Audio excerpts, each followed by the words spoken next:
ocupaba 5 materias por semestre porque quería aprenderlas bien. Cuando llegué aquí, me vine a tercer año, resulta que veía que todos llevaban 8 o 9 materias. Y yo decía, pucha, qué inconscientes. Entonces, yo me inscribí, llegando aquí, solamente a 3 materias, porque dije, no conozco cómo es el sistema, tengo que ver. Bien consciente, me inscribí a 3 materias. Y resulta que en 2 me aplazan. Y todo porque el catedrático hacía lo que quería. Esa vez eran los gobiernos militares y la universidad estaba con catedráticos impuestos por los dictadores, ¿no?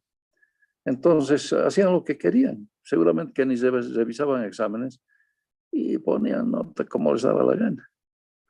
Entonces en 2 materias me aplazan. Pues yo dije, pues, ¿qué pasa? Fui a reclamar y más bien se enojaron, ¿no? Y yo era consciente de que había hecho las cosas bien porque llevé pocas materias. Y bueno, eso me hizo pensar mucho y dije, bueno, si venzo una materia por semestre, pues no voy a terminar nunca. Entonces comencé a llevar 8 o 9 materias igual que mis compañeros, ¿no? Y de esas 8 o 9 vencer 5 o 6. Así, así, pero es otra forma de pensar aquí, ¿no? Y a uno le obligan de alguna manera.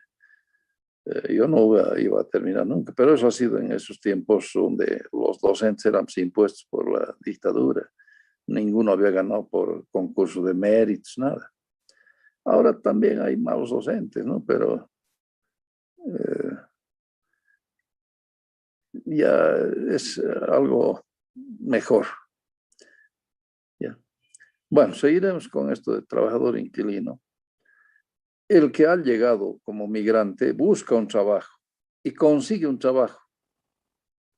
Entonces, al tener un trabajo va a buscar dónde vivir. ¿Dónde creen que va a buscar la vivienda? Esto pueden responder ustedes.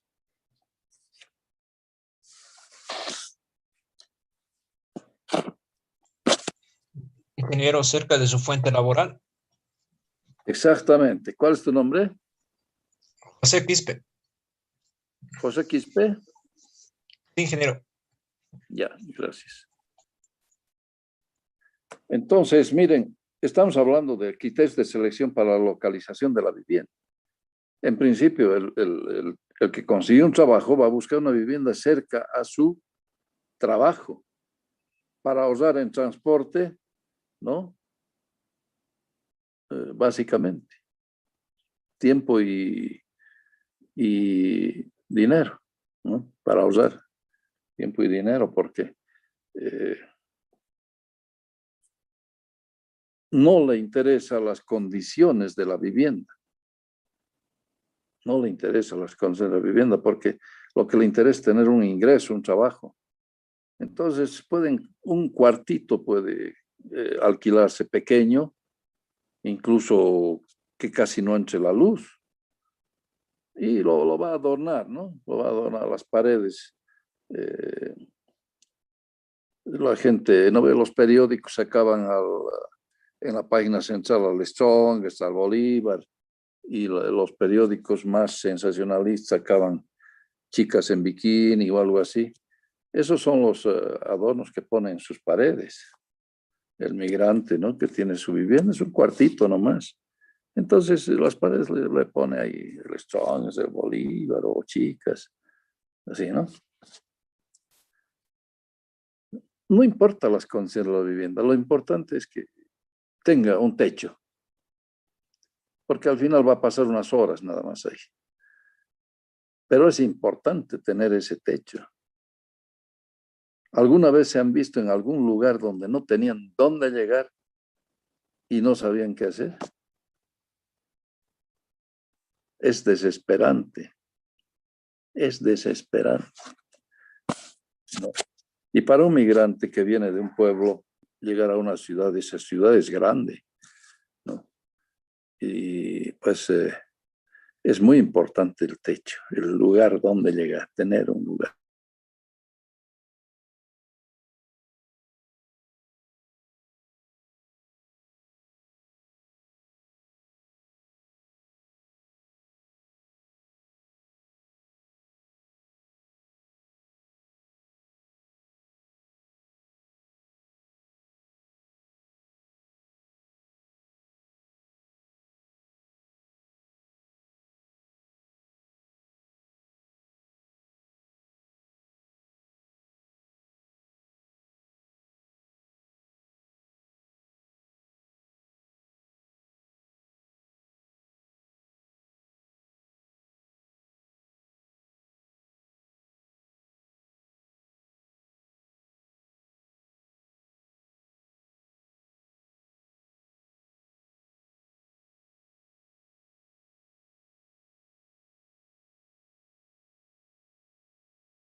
Entonces, ahorita es que, ya.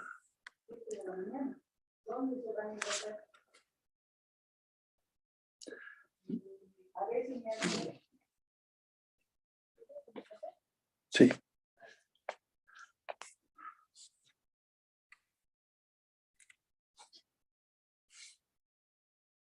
Entonces decía, yo he sentido esa inseguridad porque en Europa, por ejemplo, yo me puse a viajar como mochilero prácticamente.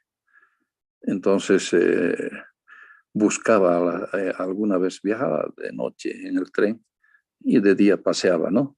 Entonces buscaba un hotel, un alojamiento o pensión, así les llamaban, en estos lugares, como aquí se llama hostal o algo así, ¿no? Entonces buscaba algo así y normalmente encontraba, pero donde sentí inseguridad fue en Italia, en Roma, ¿no? Porque no encontraba dónde alojarme y perdí mucho tiempo buscando dónde alojarme, ¿no? Y un solo hotel encontré que me dijeron, sí le damos, pero usted tiene que pagar por las dos, porque es una pieza con dos camas, entonces tiene que pagar el doble por dos camas. Tampoco, ¿no? Yo estaba viajando con mochilero, no podía gastar tanto. Y bueno, una ecuatoriana que viajó también igual, me encontré y me dio una tarjeta de Roma donde se había alojado. Entonces busqué la tarjetita y fui a buscar el lugar. Y era un lugar detrás de la estación, un lugar bien inseguro, porque en la estación es donde roban maletas. Es medio especial en Italia, ¿no? La cosa. Ahí los gitanos y los niños gitanos se acercan a uno y muchos. Entonces le comienzan a hurgar los bolsillos todo y uno, pues, ¿qué va a pegar a los niños, no? Entonces no sabe cómo deshacerte de ellos. Polillas les dicen, ¿no? Bueno, entonces por ahí fui, pero esto era detrás de la estación. Y era una casa vieja, pero de varios pisos, de unos 5 pisos, así, y justo en el quinto piso era este alojamiento. Entonces no encontraba gradas para subir, solo un ascensor viejo, de esos antiguos ascensores que uno tenía que cerrar la puerta como una reja, ¿no? Y yo cerré la reja, apretaba botones, no subía el ascensor, nada. Y aparece un señor y me dice, ¿quieres subir? Sí, le digo. Y me dice, esto funciona con monedas, me dice. Tiene que poner una moneda aquí. ¿Qué moneda? Le digo. Ah, son monedas antiguas, ya no existen, me dice. Pero entonces, ¿cómo voy a poder subir? Espere un momentito, yo le voy a conseguir una moneda, me dice. Y desaparece y viene y me dice, aquí hay una monedita. Y le pone él. Me dice, ya, apriete nomás el piso 5 y va a subir, ya. Entonces hice eso y subí al piso 5. Y directamente el ascensor paraba en la puerta de un departamento, ¿no? Entonces yo abrí la reja y la puerta y era un departamento. Entonces apareció una señora, una mamá italiana así bien grandota y con una voz bien fuerte y me dice, ¿qué desea, no? Entonces le dije, alojamiento. Entonces, tiene pasaporte, tengo su pasaporte. Le muestro mi pasaporte, le doy, ya venga, me dice. Y me lleva a una habitación. Y claro, yo no tenía que escoger, ¿no es cierto? Ya era a las 10 de la noche, ¿y dónde iba a ir si no? Y me dice, ¿le parece bien o no? Sí, le digo, sí. 5.000 lire. 5.000 liras, me dice, ¿no? 5.000 lire. Ya está bien, le dije. Que todos son estos italianos, son vivísimos, ¿no? Y le digo, bueno, ahora el baño, le digo, quiero el baño. Ah, no, para el baño 500 liras más, ¿no? Oye, 500 más me sacó. Ahora, claro, ya no hay lira, es el euro, ¿no? Pero en aquella época era la lira todavía. Y bueno, tuve que alojarme ahí, en Roma, porque no, no tenía otra opción. Pero había un sentimiento de inseguridad. Entonces yo digo, los que migran aquí tienen un sentimiento de inseguridad, por eso buscan un amigo, un pariente, y después ya se alquila una habitación, tener la seguridad de tener un techo, ¿no? Y normalmente la habitación es cerca al trabajo. Entonces teníamos el migrante alojado, luego el trabajador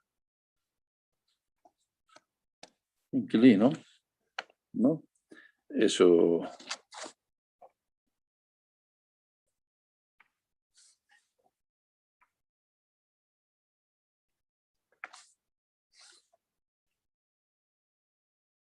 Y luego vendría otra etapa, ¿no?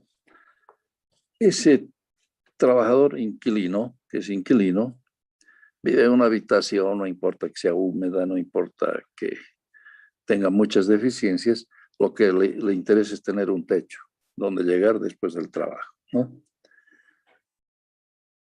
Pero se conoce pues con una chica, y comienza a enamorar y bueno, tienen un hijito. Ya no va a vivir en esa habitación. Entonces busca dónde vivir ya con su familia.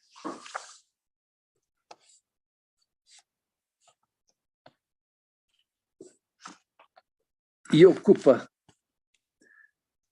espacios que son dejados, que no son apetecidos por otras personas, ¿no? Lugares que tienen fuerte pendiente o pueden estar sujetos a inundaciones, cosas así, ¿no? Entonces, eso o puede haber también, pueden ser lugares donde hay asentamientos, no son muy estables, y a esos lugares se van. Y ahí se asientan y hacen su vivienda, unas habitacioncitas que normalmente se los va a hacer un albañilcito con cierta experiencia, ¿no? O ellos mismos, además, pueden contribuir a su vivienda.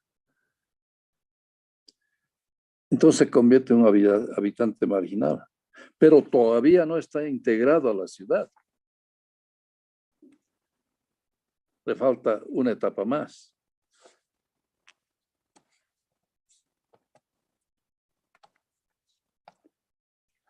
Lograr la legalidad del asentamiento que ha tenido. Puede ser un asentamiento espontáneo o ha comprado un lote de esos loteadores que son que engañan, ¿no?, a la gente, hacen aparecer papeles y es una zona ilegal que no se puede construir o cosas así, pero les venden o se asientan espontáneamente, no tienen papeles. Entonces buscan la posibilidad de que se los de legalizar su propiedad para poder mejorar su vivienda, ¿no? Porque mientras tanto hasta la construcción es ilegal.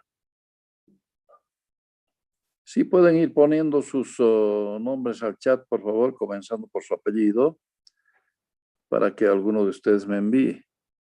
¿Quién me va a enviar la lista? ¿Nadie? Yo, Inge, con acá en la Hombre, clase lo voy a enviar. Edgar Rodrigo, Quispeyur. ya. Gracias.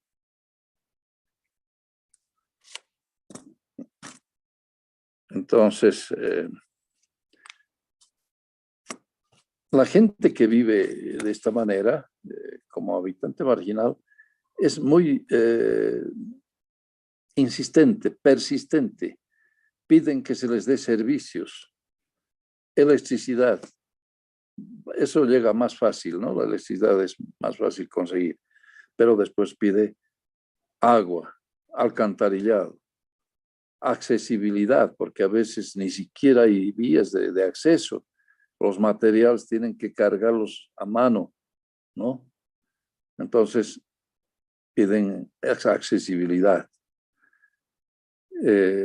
piden recolección de basura. En la medida en que van logrando estos servicios, están integrándose a la ciudad, ¿no? Y cuando ya logran todo eso, aquí hay un programa, por ejemplo, Barrios de Verdad, ¿no? Entonces los habitantes marginales entran a concursar. Eso ha llevado bastante bien la alcaldía, ¿no? Porque cuando concursan es que están ya comprometiéndose, si es que ganan el concurso y su barrio va a ser un barrio, ¿cómo es? Barrio de verdad. Ya hay un compromiso de ellos. Y eso ha sido interesante porque la alcaldía ha logrado que ellos se comprometan, ¿no? Entonces, interviene la alcaldía con lo que se llama urbanismo operacional y entonces se ve de solucionar esto del agua, el alcantarillado, los servicios, y si ya tienen hay que hacer algunos equipamientos, ¿no? Y el acceso, una calle de acceso más o menos adecuada.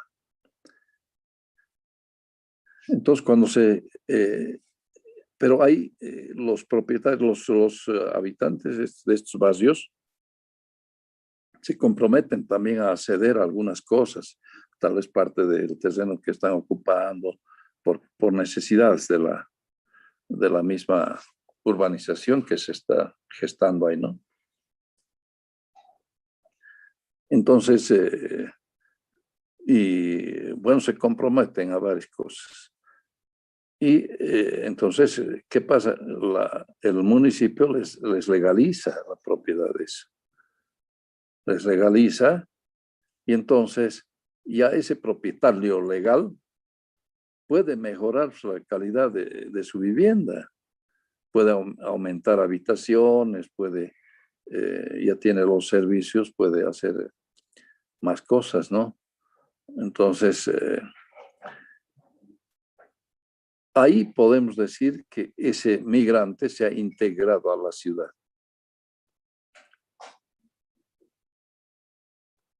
Entonces son 4 etapas por las que pasa un migrante para integrarse a la ciudad.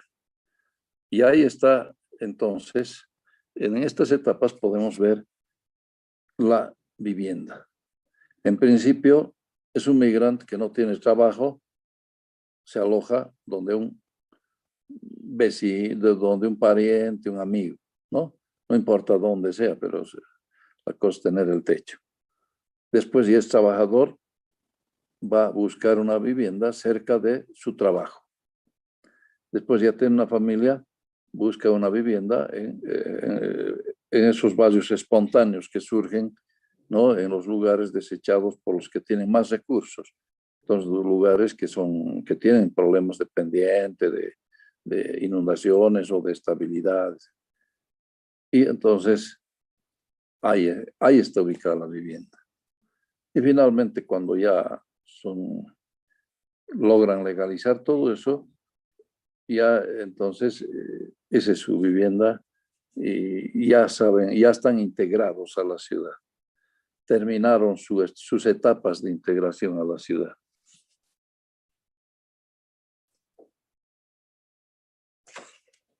Interesante, ¿no? Bueno, yo les voy a hacer un dibujito aquí de unas encuestas que se hicieron en el Callao, en Lima, ¿no? Y entonces, sobre la base de esas encuestas, se dibujó, se obtuvo lo siguiente.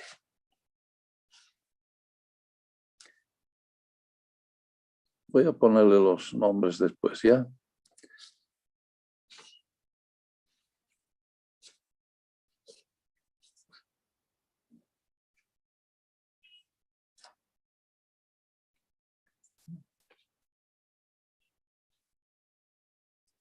El eje vertical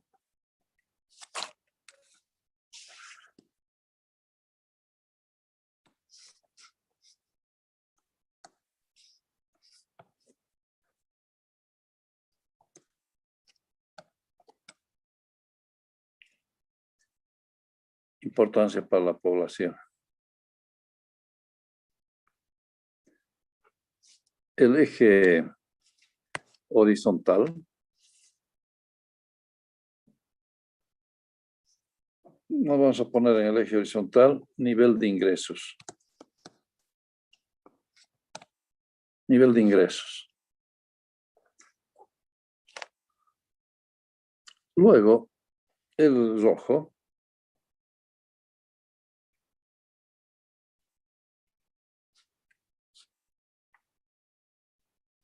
este rojo va a ser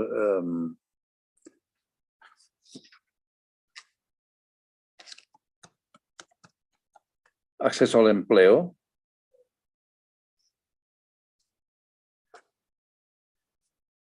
El azulito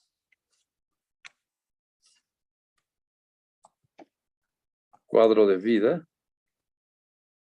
y el verdecito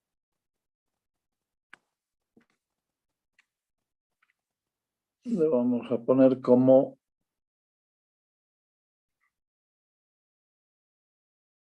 seguridad sobre el suelo.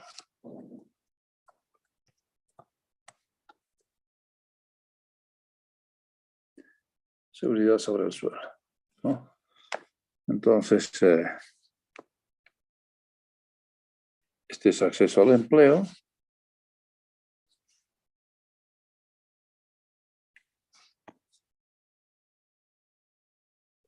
Este se refiere al cuadro de vida. Y, bueno, sale muy bien la flecha. Y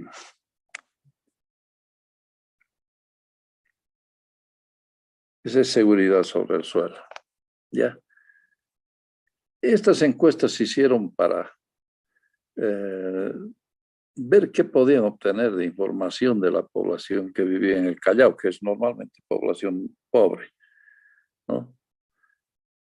Entonces, cuando no tenían ingresos, cuando estaba en una etapa por aquí más o menos, aquí, no tenían ingresos, ¿qué es lo más importante? El acceso al empleo es lo más importante. Tiene muy poca importancia pues, el cuadro de vida, o sea, cómo se vive. ¿No? Y tampoco tiene tanta importancia la seguridad sobre el suelo porque no tienen suelo. Lo que les importa es acceder al empleo. Entonces, este cuadro yo lo utilizo para poder, de alguna manera, explicar estos estados de integración del migrante a la ciudad, ¿no? Es más o menos estar en esta primera etapa. Cuando no tiene un empleo, lo más importante para él es el acceso al empleo, conseguir un trabajo, ¿no? Luego ya se sabe mover, ya tiene un mejor ingreso y está por aquí, donde cobra la mayor importancia la seguridad sobre el suelo, porque sea el habitante, el migrante, se ha asentado espontáneamente en un barrio marginal, ¿no? Entonces le interesa legalizar su propiedad, tener seguridad sobre ese suelo donde está.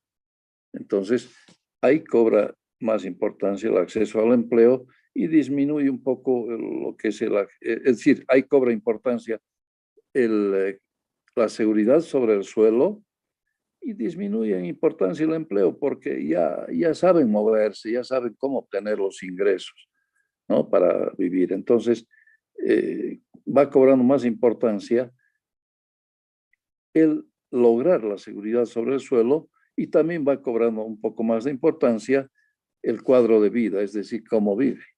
Claro, al principio vivía en una habitacióncita alquilada, pero ya cuando tiene familia ya quiere un mayor espacio. Entonces se asienta espontáneamente y está pendiente de mejorar su cuadro de vida. Pero no va a poder mejorar si no logra seguridad sobre el suelo, sobre el uso de ese suelo.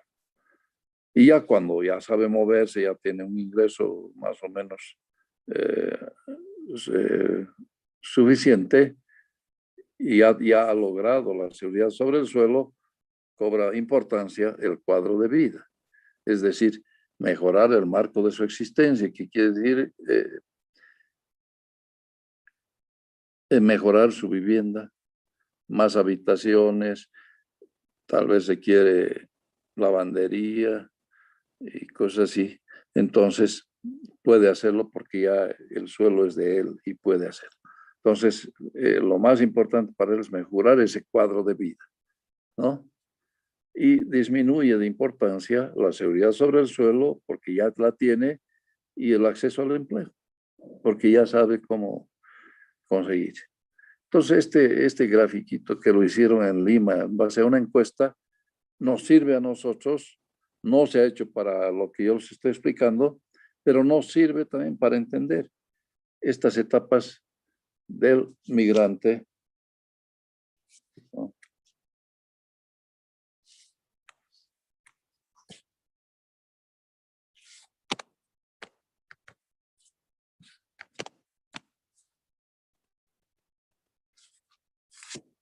Esas etapas del migrante a la ciudad, de integración del migrante a la ciudad.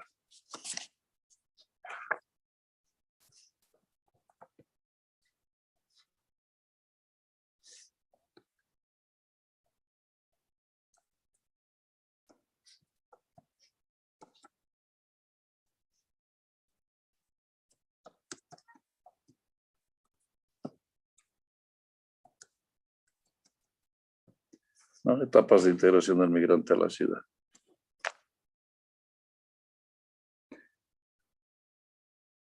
Eso quería explicarles, ¿no? Y vamos a seguir viendo entonces, ahora aquí un otro aspecto.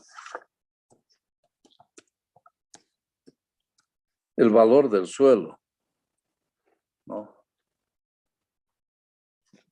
Entonces, el suelo, el costo del suelo por metro cuadrado, digamos, ¿no? ¿Vale más al centro de la ciudad o en los márgenes de la ciudad?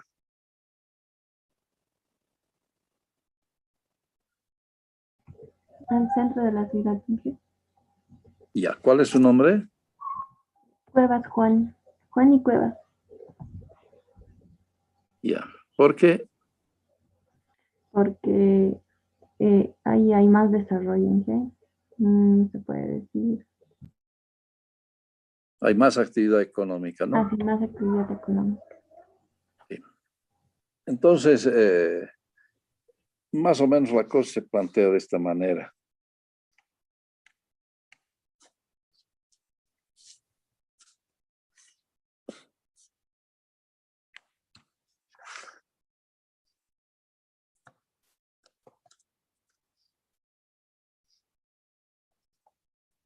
Centro de la ciudad, ¿no?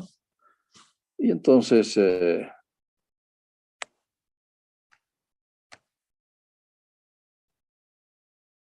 es así más o menos. Entonces, al centro es el costo más alto. Y en los márgenes de la ciudad es podríamos decir que es el valor del suelo en medio rural. Esto.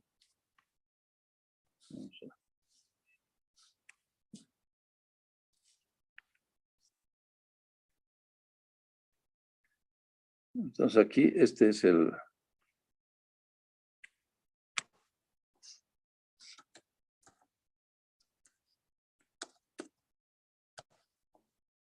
en medio rural. ¿Ya? Ese es el valor, casi en los márgenes. En cambio, este es el centro.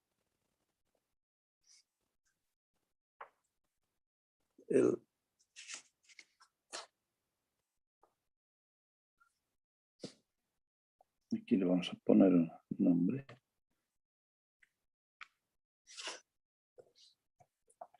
Centro. Hay algunos que ya están entrando. Ya. Bueno, nos queda 10 minutos. Sí, creo que no se va a cortar. Han puesto ya sus nombres para el chat, ¿no? Para la lista. Bueno, entonces, así es más o menos el valor del suelo, cómo va variando. Más lejos del centro es más barato.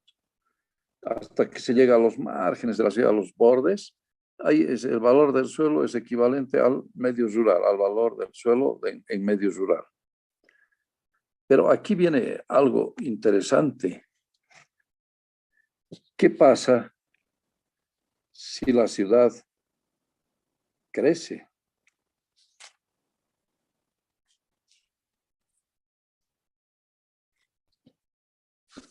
Ha extendido, ¿no? Es una extensión mayor que está ocupando la ciudad. Entonces, el costo del suelo al centro va a subir en un cierto porcentaje. Digamos,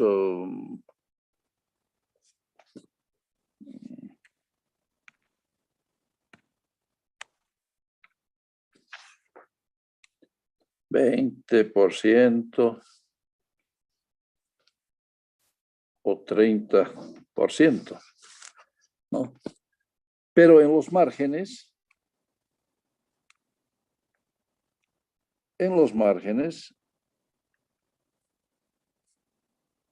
el costo aumenta muchísimo más. El costo aumenta fácilmente 200% o más. Porque si antes valía, tenía un valor como el del medio rural, ahora la ciudad ya ha crecido y esa parte ya es urbana. Entonces, el costo del suelo sube tremendamente. ¿Dónde se ubican los loteadores? En los márgenes de la ciudad. Ahí se están apoderando de suelo, de terrenos, donde más están los loteadores, porque saben que ahí va a subir tremendamente el suelo. Hay otros que compran también terrenos así en los márgenes y los tienen para engorde, ¿no? Pasa un tiempo, crece la ciudad y esos terrenos llegan a valer mucho más. Y les digo, tengo un amigo que cuando estudiábamos se compró terreno en Achumani. Y ya para titularnos, él lo urbanizó y ha vendido ganando un montón. Ha ganado cualquier cantidad.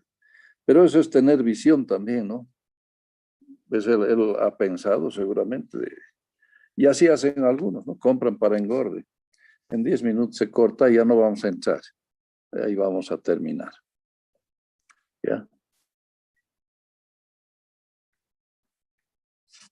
Entonces, tendríamos más o menos esto.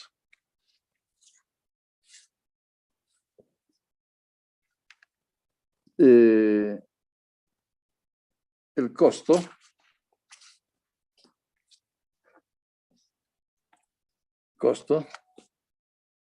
y aquí vamos a poner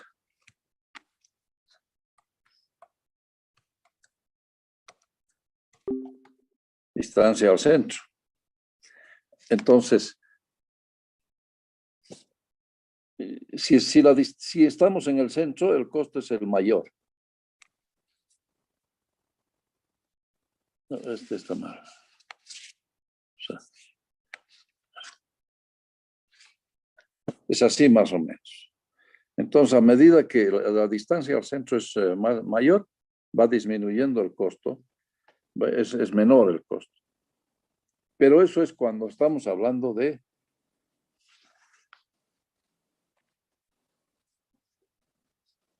suelo para comercio. Ahora sí tenemos que ver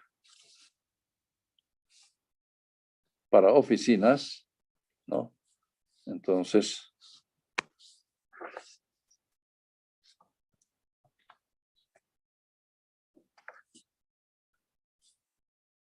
sería ese. Y si es para vivienda, hay una variación así, ¿no? Entonces, para oficinas va ahí y para vivienda este. Entonces,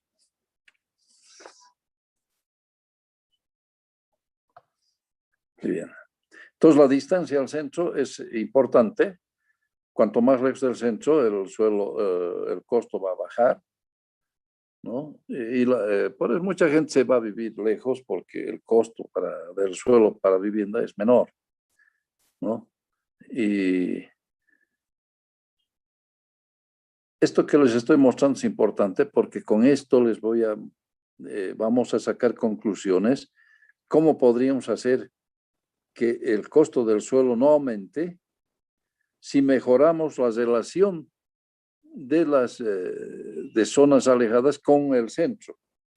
Si mejoramos y podemos hacer que se llegue muy rápido al centro, el costo, la gente no ha de tener problema de irse a vivir lejos porque sabe que va a llegar al centro rápido. Entonces, no ha de haber especulación sobre el suelo, es decir, no han de cobrar más, ¿no? Entonces, cuando se hace una planificación urbana es importante relacionar los distintos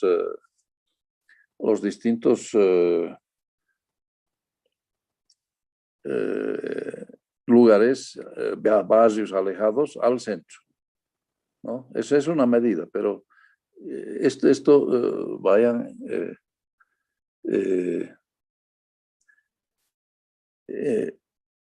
ya entendiéndolo.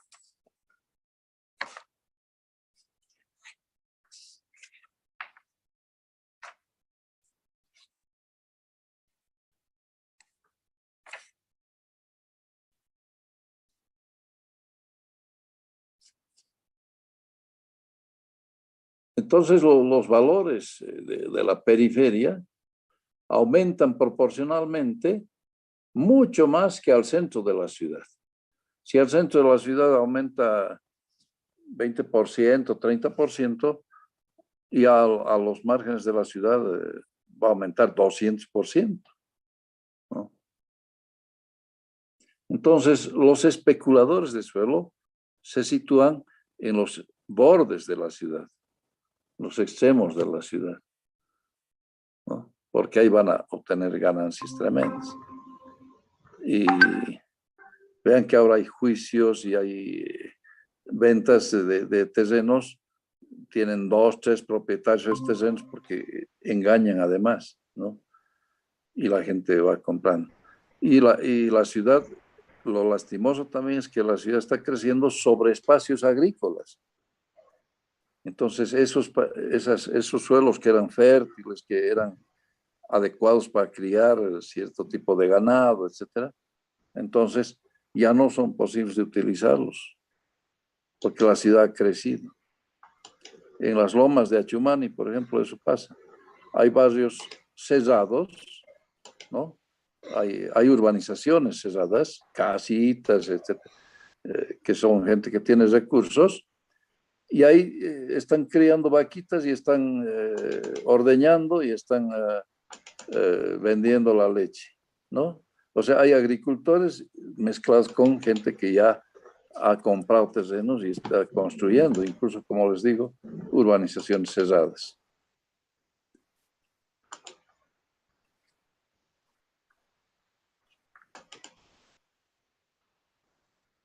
Bueno, no sé si tienen alguna pregunta que hacer, alguna consulta, ¿Alguna aclaración? ¿Duda? ¿Nada? ¿Nada de nada?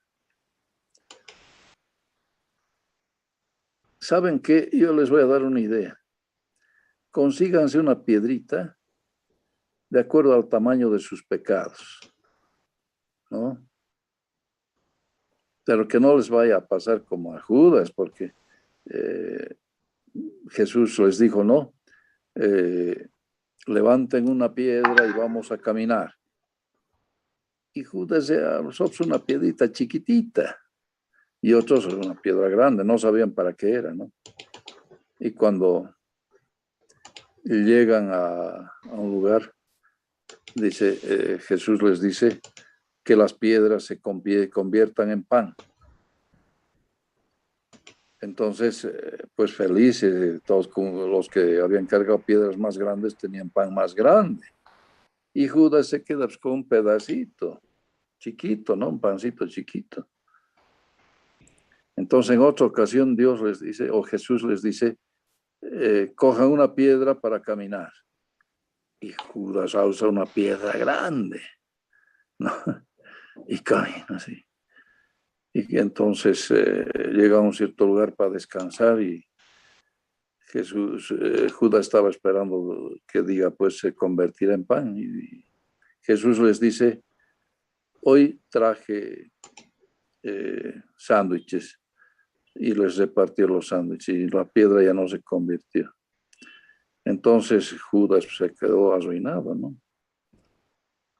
Pero en este caso yo estoy diciendo que se busque una piedrita de acuerdo al tamaño de sus pecados y se golpee en el pecho, ¿no? Estamos en Semana Santa. Buenas noches, chicos. Que, claro, no vamos a mucho continuar con lo que estábamos haciendo el día. Estamos en cuarentena, pues sí.